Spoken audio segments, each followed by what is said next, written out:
పార్టీల వారిగా రిజర్వేషన్లు కల్పిస్తామనే మాట వినిపిస్తా ఉంది కేబినెట్ మీటింగ్లో. ఎట్లా చూస్తారు దాన్ని? పార్టీల వారిగా రిజర్వేషన్లు అనేది అది కాదన్న.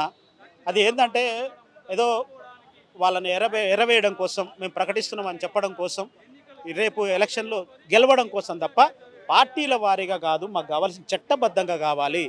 ఖచ్చితంగా దానికి ఒక రోడ్ మ్యాప్ ఉంటుంది. ఆ రోడ్ మ్యాప్ వెంబడి మీరు వెళ్ళండి. ఆ రోడ్ మ్యాప్ ద్వారా మా రిజర్వేషన్లు సాధ్యమవుతాయి. అలా సాధించి మాకు ఇవ్వండి.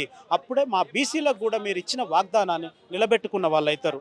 అంతేగాని మమ్మల్ని ఏదో చేపలకు కూడా ఒక గాలం వేసి ఎర్ర వేసి చేపను పట్టినట్టు మా బీసీలకు రిజర్వేషన్ అని ఎర వేయడం, మమ్మల్ని పట్టుకోవడం ఇదే జరుగుతుంది ప్రతిసారి కూడా. మేము అన్నీ అనుభవించున్నాం.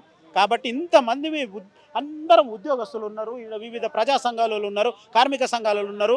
ఇంతమంది మేము పొలిటికల్, నేను బీఆర్ఎస్ పార్టీలో ఉన్నా. అయినప్పటికీ కూడా నేను బీసీ ఉద్యమం కోసం రోడ్డు ఎక్కడం జరిగింది. మా పార్టీ స్టాండ్ తీసుకున్నప్పటికీ కూడా మేము ఉద్యమంలో పార్టిసిపేట్ చేయడం జరుగుతుంది. కాబట్టి మాకు చట్టబద్ధత లేని రిజర్వేషన్ అనేది వద్దు. మీరు 3,000 కోట్ల కోసం 3 కోట్ల మంది జనాల బీసీ యొక్క జనాల గొంతు కోయకండి. దయచేసి మీకు మేము విజ్ఞప్తి చేస్తున్నాం. ఈ విజ్ఞప్తిని మీరు రిసీవ్ చేసుకొని మాకు న్యాయం చేయండి.